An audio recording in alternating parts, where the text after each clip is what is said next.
position, was unable to walk properly after delivery. She could not dorsiflex her right foot, which now got pressed lower limb surgery.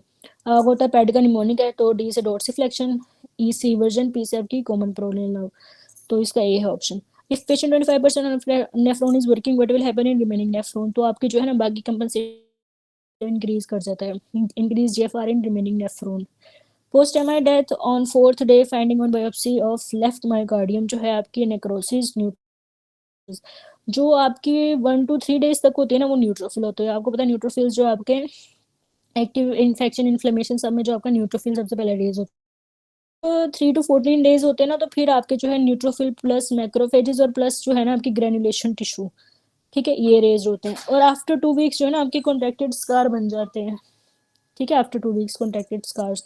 तो इन्होंने इधर 4th day दिया हुआ है, तो आपके न्यूट्रोफिल मैक्रोफेजेस, ठीक है. क्वेश्चन 109 प्रिजर्व्ड इन कोआगुलेटिव नेक्रोसिस, तो सेल आउटलाइन आपकी सिर्फ कोआगुलेटिव में जो है प्रिजर्व रहती है. 110 है बाय फॉलोइंग स्मेटोमीडियन. स्मेटोमीडियन जो हर जगह आपका इनहिबिटरी है. ब्लास्टोमा, क्योंकि बोन स्कैन क्यों नेसेसरी है, एक तो जो ब्लास्टोमा की जो म्यूटेशन होती है वो होती है RB13 पे, ठीक है, RB13 जो जीन है. और जो आपकी ऑस्टियोसार्कोमा है वो भी आपकी RB13 ही है, ठीक है. तो फिर दोनों को वो करने के लिए तो आप बोन स्कैन करवाते हो कि ऑस्टियोसार्कोमा भी तो नहीं है, तो रेटिनोब्लास्टोमा में आप जो हो ना बोन स्कैन करवाते हो. 112 है von Willebrand factor function is platelet adhesion. Boy having hematosis and his uncle had same problem, what is the cause, तो ये आपकी कंजप्टिव कोआगुलोपैथी है, ठीक है. 114 है patient with history of fracture after well developed crepitus foul smelling discharge with low BP, what is the cause, तो ये आपका टॉक्सिमिक शॉक है. बाकी शॉक में इस तरह होता नहीं, लेकिन जब फ्रैक्चर होता है या फिर जो है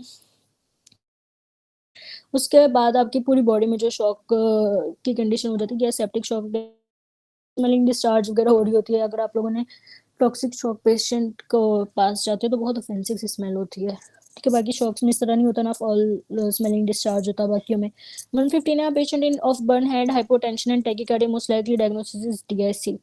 बर्न में जो है ना अगर आपका 3rd degree बर्न है या बहुत एक्सटेंसिव बर्न है तो उसमें DIC के चांसेस बहुत, infection normal phenomena cardiac arrest ये नहीं होता, DIC जो है common. A patient having retrosternal chest pain, nausea, GERD with the velvety esophagus and columnar epithelium, chances of which ये आपका बैरेट एसोफेगस है, वेलवेटी अपेडेंस भी, और दूसरा कलमनर एपिथेलियम आपके एसोफेगस में आ रही है जो कि आपके स्टमक में होती है.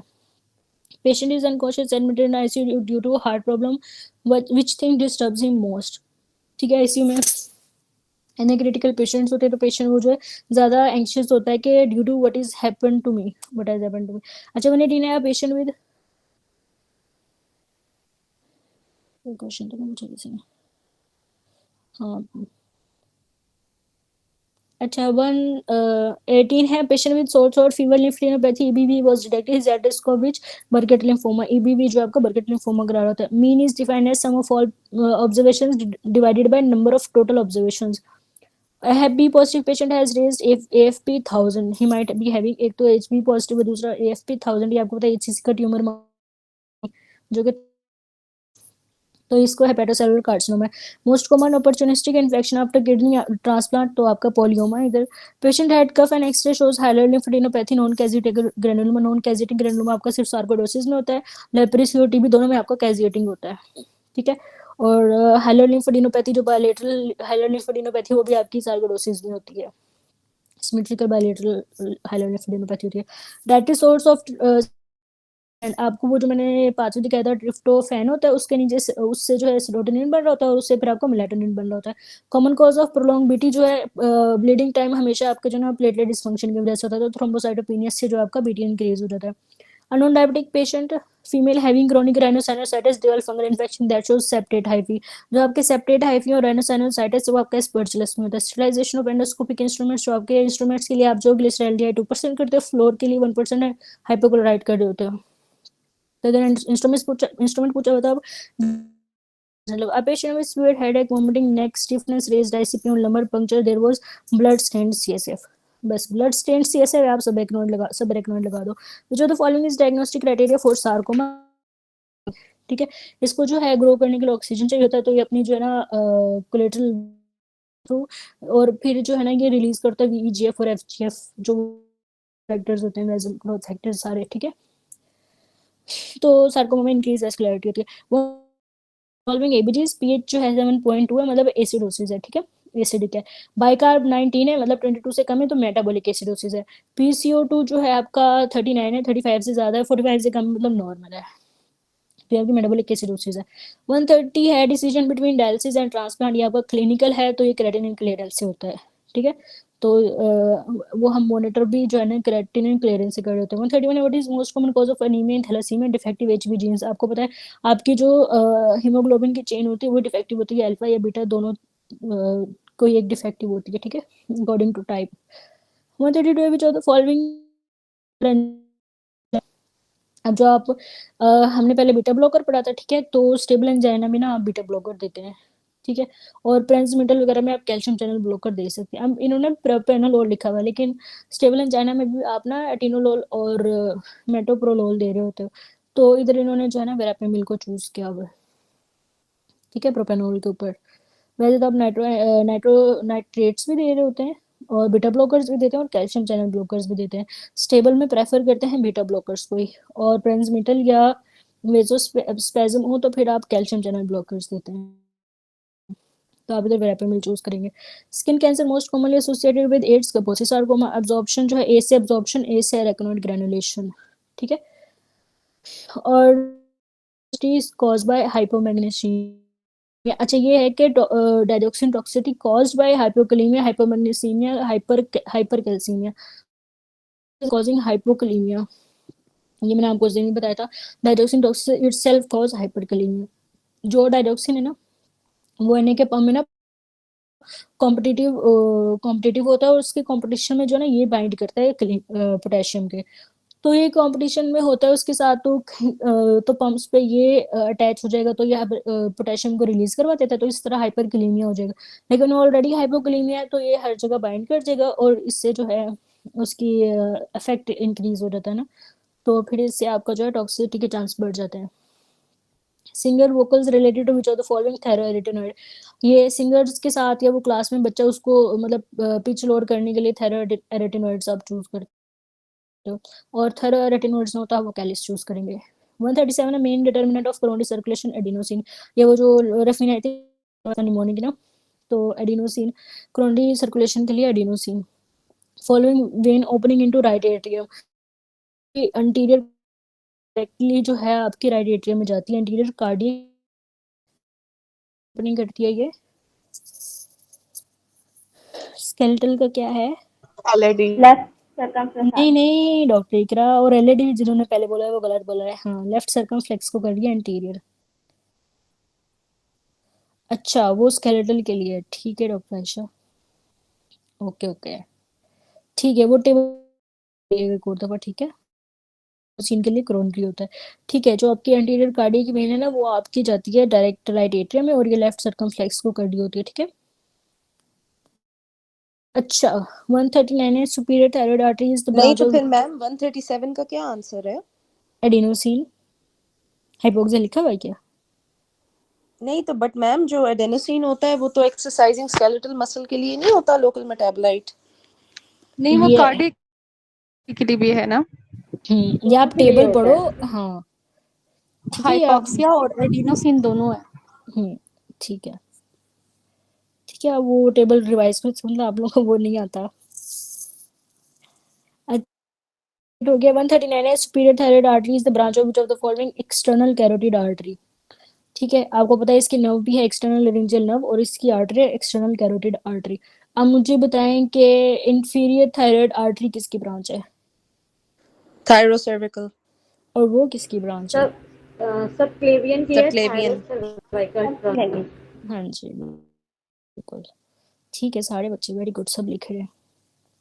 क्वेश्चन 140, पैरोटिड ग्लैंड लार्ज में parotid duct what will be cause death of cells, death of cell आपके अपोप्टोसिस होती है। 141, अच्छा 141 on histology shows flask shaped cells and multiple dendritic synapse, अब ये बहुत दफा आता है, मैंने आपको पहले बताया कि सेरिब्रल नहीं सेरिबेलर लगाना है। फ्लास्क में भी एल आ रहा है, सेरिबेलर में भी एल आ रहा है, ठीक है। फ्लास्क शेप और मल्टीपल डेंड्रिटिक सिनेप्स आपके सेरिबेलर कॉर्टेक्स में होती है। 152 B attending doctor should tell him in exclusive formal session, ठीक है। आप अटेंडेंट को बुलाओ एक अलग अलग जगह पे, और एक फॉर्मल सेशन उसको कहते हैं, और उसको फिर जो है आप ब्रेकिंग बैड न्यूज के जो भी स्टेप्स हैं।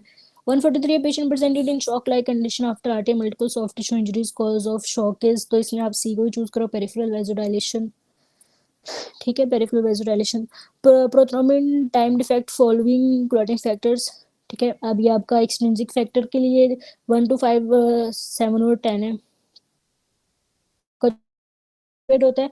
फिर 7 जो है वो 2, ठीक है। जो है 145 है tricep reflex loss lesion in lower cervical, ठीक है। C6 C5 ट्राइसेप का आपका क्या होता है, C6 C7, और आपका टू C8 जो है आपका लोअर सर्वाइकल कहते हैं। After third week of gestation blood vessels, blood, ये मैंने आपको सीन भी दिखाया था, जब भी ब्लड वेजल्स डेवलप हो गए हैं तो आपको वो टर्शरी विलस होता है। इंक्रीज पीएससीओ, बढ़िया, जब भी आपका CO2 इंक्रीज होता है आपका ब्रेन में जो है सेंट्रल कीमोरिसेप्टर्स एक्टिवेट होते हैं मेडुला में, फिर जो है वो आपके सिंपैथेटिक सिस्टम को एक्टिवेट करते हैं, तो साथ वो हार्ट रेट भी इंक्रीज करता है और आपकी रेस्पिरेशन को भी इंक्रीज करता है, आपकी वेंटिलेशन को भी इंक्रीज करता है, और जब भी हाइपर वेंटिलेट करेंगे आपके PaCO2 बॉडी से वॉश आउट होगा, ठीक है। 148 is 7th month pregnant lady with chronic ITP having ecchymosis and epistaxis, her platelet count 5/10 and on full steroid dose, what will be next suitable step, जिसका बहुत जगह IV immunoglobulin नहीं लिखा हुआ है क्योंकि वो प्रेग्नेंट लेडी है, ठीक है। अब उसमें स्प्लेनेक्टमी तो नहीं करेंगे, लेकिन डबल में कहीं ना एक जगह ये मैंने स्प्लेनेक्टमी भी पढ़ा हुआ है। अब पता नहीं रफी में डबल में कहीं पे, ठीक है। लेकिन आप इम्यूनोग्लोबुलिन ही चूज करेंगे, ठीक है। वो प्रेग्नेंट है, उसमें सर्जरी नहीं करेंगे आप, और उसको सिम्टम्स आ रहे हैं तो आप उसको IV इम्यूनोग्लोबुलिन नहीं देंगे। काई स्क्वायर जो आपका 2/2 टेबल होता है to check the status of vitamin A analysis होता है। जो न्यूप्लास्टिक है आपका हमेशा पेरानियोप्लास्टिक है स्मॉल सेल के साथ ACTH कुशिंग सिंड्रोम चूज क्या होता है। पेशेंट फिंगर का doctor told him not to be worried and all will be fine due to regeneration of stratum basale. जो basale is basic for regeneration, basale के अंदर ये आपकी डीपेस्ट लेयर होती है, इसमें आपके स्टेम सेल्स प्रेजेंट होते हैं, ठीक है, मेलानोसाइट्स के और बज़ेल में, तो वो फिर इसलिए जो है ना रीजनरेट कर जाती है, और आपको पता है आपकी स्किन जो है आफ्टर फ्यू मंथ्स जो चेंज हो जाती है, शेडिंग हो जाती है, ठीक है। 153 furunculosis on tip of nose, ये आपकी स्पिरिट ऑप्थेल्मिक वेन है। पेन ऑफ पेरिकार्डाइटिस आपकी फ्रेनिक नर्व है। After chemotherapy tumour size of apoptosis से डिक्रीज करता है। अच्छा, माइक्रोबायोलॉजिस्ट वर्ड्स हमने slide and microscopy showed cell shrinkage condense nuclear in cell irregular cell membrane, ठीक है। सेल मेम्ब्रेन उसकी इंटैक्ट है, इरेगुलर पर इंटैक्ट है, तो आपके पोप्टोसिस होती है। Hyperpolarisation of neuron due to increase influx of chloride, ठीक है। ये हमने पहले पढ़ा था कि न्यूरॉन की हाइपरपोलराइजेशन होती है इनफ्लक्स ऑफ क्लोरीन, तो ई फ्लक्स क्या होता है इसमें, पोटेशियम। पोटेशियम ठीक है। हाँ, तो और एस्ट्रोसाइट्स में क्या होता है, कैल्शियम नो, कैल्शियम पोटेशियम क्या क्या पोटेशियम, इफ्लक्स और कैल्शियम नो, इनफ्लक्स। इनफ्लक्स होता है ना, वो इनफ्लक्स होता है मैम सोडियम पोटेशियम का। सोडियम पोटेशियम पोटेशियम आपके जो है, इनफ्लक्स हाँ आपके ना एक ऑर्गन ऑफ कोटाई और आपके हेयर सेल्स आई थिंक, इन दो चार चीजों में एक्सेप्शन होती है, इसमें पोटेशियम इनफ्लक्स होता है। आपका एस्ट्रोसाइट्स जो है ना वो ये तो आप लोगों ने मुझे कंफ्यूज कर दिया हालांकि मुझे कंफर्म था, किसी को कंफर्म मैम ये एक्सेप्शन बता दीजिए ग्रुप में। हाँ, इनफ्लक्स होता है, और ये ना आपकी ऑर्गन ऑफ कोटा है, ये आपके लिखा हुआ है रफी में ऑर्गन ऑफ कोटा है, यस और मैम, ये this is the only exception, हाँ जिसमें यस, जो है ना इनफ्लक्स हो रहा है हाँ पोटेशियम का। यस, ठीक है। अदरवाइज हर जगह जो है ना आपकी ई फ्लक्स होता है पोटेशियम का इधर, और ऑर्गन ऑफ कोटाई भी है, ये भी आता है आपका MCQ, तो वो मैं ना आपको कहीं पे लिखा होगा ना बुक में तो वो भेजूंगी, ठीक है। और जहाँ तक याद है ये मैंने अपनी दोस्त को भेजा था, वो होगा कहीं ना कहीं सोर्स। अच्छा, अच्छा जी आगे चलते हैं। अच्छा, एस्ट्रोसाइट्स इसलिए इन्फ्लक्स कर लेता है पोटेशियम का ताकि ना आपकी सेल्स की हाइपर एक्साइटेबिलिटी ना हो, न्यूरॉन्स की हाइपर एक्साइटेबिलिटी ना हो, ठीक है, उनको काम डाउन करता है। तो फिर अगर वो काम डाउन होंगे ये सीजर वगैरह और एंजाइटी ये सब होता है। 158 है early adolescent with a prominent forehead, everted longitudinal mandible and hypergonadism. अच्छा, एक तो इवर्टेड लुकिंग ईयर्स और दूसरा जो है लॉन्गिट्यूडनल मैंडिबल और हाइपरगोनेडिज्म। ये फ्रेजाइल एक्स के बार बार सेम सिम्टम्स आते हैं। आप लोगों को पता चल जाएगा फ्रेजाइल एक्स का, सेम सिम्टम वो दे रहे होते हैं लॉन्गिट्यूडनल मैंडिबल में। हाँ, क्योंकि लाजमी सिंड्रोम आते ही आते हैं, लाजमी आते हैं। ठीक है, अच्छा चलो, इस एक ये आपको क्लियर है, तो फिर आप जो है ना रूल इन वगैरह से करके कर लोगे, सिंड्रोम तक पहुंच जाओगे, मुझे यकीन है। 159 most likely increase after trauma.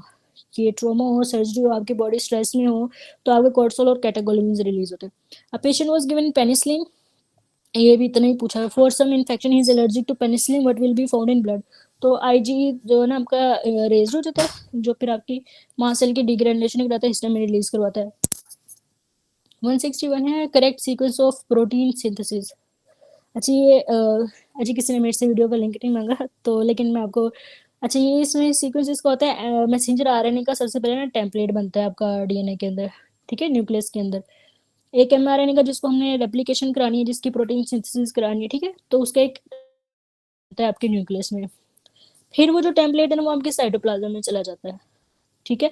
फिर वहां पे ना एक बड़ा सा राइबोसोम होता है, और फिर एक कॉम्प्लेक्स आके उस पर अटैच हो जाता है। वो कॉम्प्लेक्स होता है आपका ट्रांसफर आरएनए और अमाइनो एसिड्स का, ठीक है। ये उस राइबोसोम कॉम्प्लेक्स सब बना लेते हैं ये सारे। और फिर जो है ना वो टेम्पलेट अभी अटैच, टेम्पलेट पे अटैच हो जाते हैं, और ऊपर उनकी प्रोटीन सिंथेसिस होती रहती है फिर उस टेम्पलेट के हिसाब से, और वो आगे आगे मूव कर रहे होते हैं, ठीक है। ये अगर अभी भी किसी को है ना, तो मैं आपको वीडियो का लिंक भेज सकती हूँ। ये क्या चल रहा है?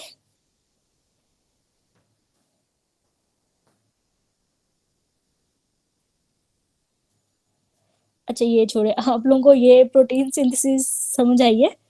सबसे पहले एक टेम्पलेट बनेगा जिसको हमने, जिसकी वही मैं देख रही हूँ, दुआएं चल रही है नीचे ग्रुप।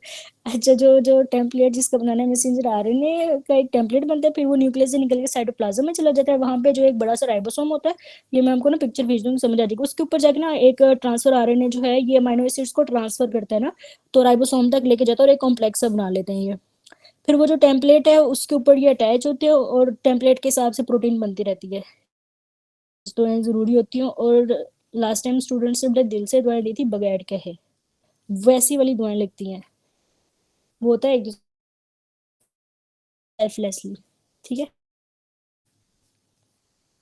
अच्छा, 162 a person stands from supine position, what will maintain mean articular pressure. अब इसकी दो स्टेम्स हैं कि stand, person stands from supine position, what will occur S. Ma'am, decrease firing from baroreceptors and increase venous return. हाँ, लेकिन जो दूसरी stem में बताना चाह रही थी उसमें जो है क्या होता है सबसे पहले, क्या होता है अगर वो स्टैंड करता है सुपाइन पोजीशन, सबसे पहले क्या होता है? Compliance. Venus compliance Pooling of होती है। blood in the ओहो, veins. Yes yes yes, increase venous return का जो है इंक्रीज पुलिंग ऑफ ब्लड होता है एक्सट्रीमिटीज में, आपका वीनस कंप्लायंस इंक्रीज हो जाता है, ब्लड, क्योंकि ब्लड बहुत ज्यादा होता है, ठीक है। और उसकी वजह से जो है ना आपका हार्ट की तरफ कम जा रहा होता है, वीनस रिटर्न डिक्रीज कर देता है आपका, ठीक है। फिर वो आपका राइट करता है बैरो रिसेप्टर, जो है वो प्रेशर, प्रेशर और स्ट्रेच को डिटेक्ट करते हैं, और फिर बैरो रिसेप्टर की फायरिंग जो है वो डिक्रीज हो जाती है, ठीक है। तो ये पूरा एक वो आपको याद होगा बात है। तो वो पूछेंगे कि क्या होता है, तो फिर आपने इंक्रीज वेनस कंप्लायंस करनी है, और what will maintain mean arterial pressure, तो वो बैरोरिसेप्टर। सेम कॉन्सेप्ट से वो कोई ना आपको 100 एमसीक्यूज दे सकते हैं इसी वाले से, बार बार। अच्छा, microscopic feature of chronic disease of liver in hepatitis C, तो ये आपकी पोर्टल एंड पेरीपोर्टल फाइब्रोसिस होती है, ठीक है, क्रोनिक इन्फ्लेमेशन से। 164 है, 164 है at which RBC nuclear disappear तो आपकी लेट नॉर्मोब्लास्ट होती है। Fisherman present with gum swelling and purpura gingivitis. और सारे जो फिशरमैन होते हैं वो फिश बहुत ज्यादा खा रहे होते हैं, तो वो फ्रूट्स नहीं खाते, तो विटामिन सी की डेफिशिएंसी होती है। Girl has bronchial obstruction but alveolar still aerated, तो ये आपके एल्वियोलर पोर्स होते हैं, मैंने आपको दिखाया, दोनों एल्वियोलार के दरमियान जो है ना कनेक्ट करते हैं alveolar pores. Fenestrated capillaries mostly found kidneys में होती है फेनेस्ट्रेटेड, ठीक है। और लीवर साइनोसाइड में भी डिसकंटिन्यूड होती है एपिथेलियम, फेनेस्ट्रेटेड होते हैं लेकिन डिसकंटिन्यूड लिखा होता है, होती है एपिथेलियम। अच्छा, common side effect of protamine is hypotension. Protamine जो है ना, एक तो आपका हिस्टामिन रिलीज कराता है, दूसरा ये ना आपकी वेजोडाइलेशन भी करा रहा है, जिसकी वजह से हाइपोटेंशन इसका साइड इफेक्ट है। और हाई लेवल टॉक्सिसिटी इसकी ब्लीडिंग है। अच्छा, वैसे याद हो कि प्रोटामिन सल्फेट किसका एंटीडोट है? हेपरिन। Yes, heparin. बिल्कुल। एडवर्स ड्रग इफेक्ट जो आपका वो वेरिएबल होता है आपका जो है एज के हिसाब से, और पेशेंट का मेटाबॉलिज्म वो किस तरह ड्रग को वो फार्माकोकाइनेटिक डायनेमिक सारा कुछ जो है ना वो वेरिएबल होता है, इसका कांस्टेंट नहीं होता। तो साइड इफेक्ट्स जो है पर्सन टू पर्सन जो है ना डॉक्टर आज लेट है और बहुत लेट है।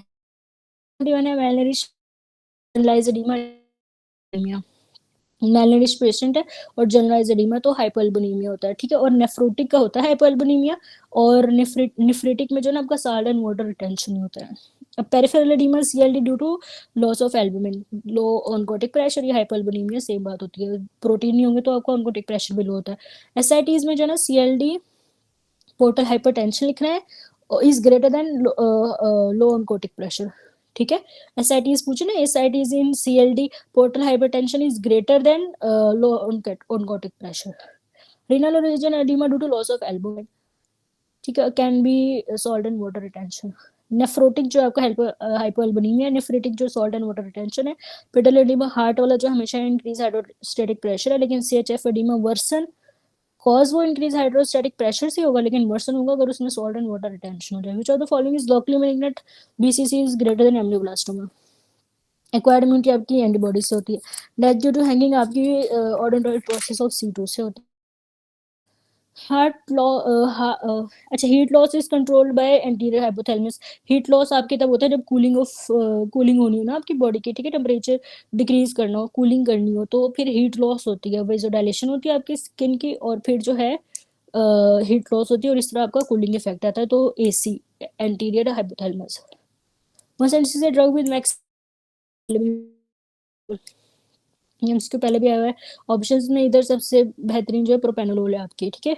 मॉर्फिन की भी होती है लेकिन प्रोपेनोलोल की ज़्यादा होती है। Patient after RT above sacral region of spinal cord damage has which effect spastic bladder. अब जो हमने जहाँ पे न्यूरोजेनिक चूज किया था वहाँ वहाँ पे at the level of sacral region था, ठीक है। इधर इन्होंने अबव सैक्रल करके जो है ना स्पास्टिक को चूज किया हुआ है, ठीक है। ये इस टाइम में डिफरेंस है दोनों का। तो मैम फिर below the spine, below the sacral sacral, हाँ जी, वो क्या होगा? न्यूरोजेनिक होगा फिर, अगर दिया हुआ न्यूरल न्यूरोजेनिक। नहीं, तो आपने वो एट द लेवल नहीं कहा था? एक ही बात है ना, सैक्रल या बिलो सैक्रल आपके वो पैरासिम्पथेटिक ही है ना। अच्छा अच्छा, ठीक है। हाँ, अबव सैक्रल जो है वो आपकी सिंपथेटिक है, थ्रैकोलम्बर आपके सिंपथेटिक होते हैं और क्रेनियो सैक्रल आपकी पैरासिम्पथेटिक होती है। अच्छा, nitric oxide maximum limit for 8 hours is 20 parts पर मिलियन। अब ये सेफ एनाल्जेसिक डोज तो है वो 25 होती है, और आफ्टर 8 आवर्स 25 ही है, और सेफ एनाल्जेसिक डोज इन 24 आपकी 100 पार्ट्स पर million. 179 6 months baby diagnosed with whooping cough pertussis, drug given is एथ्रोमाइसिन। अच्छा, इसमें जो एजिथ्रो भी देते हैं, ग्लिथ्रो भी देते हैं, रिथ्रो भी, ठीक है। तो पर्टोसिस के लिए आप रिथ्रोमाइसिन। अब पेशेंट, अच्छा ये ना मैंने वो कंपाइल की थी जो भी इस तरह से मेडिकेशन आती है ना, वैसे तो AA में लिखी हुई है सारी, तो आप उनको ना एक जगह पे लिख के एक नोट से बना सकते हो जो बार बार रिपीट होते हैं MCQs में, जो आ रही होती थी MCQs में, तो वो मैं वो नोट्स में लिखती जाती थी। अब मेरे पास कुछ भी नहीं है, चेंज किया। अच्छा, a patient undergoes dental procedure and experiences loss of sensation in affected area following administration of local anesthesia, which type of fibers? तो लोकल एनेस्थीसिया के लिए फाइबर्स आपको याद है, C फाइबर्स, ठीक है। चलें जी, फाइनली आज का पेपर भी खत्म हो गया है, ठीक है। किसी ने रिपीट करवाना है, किसी ने कुछ पूछना है?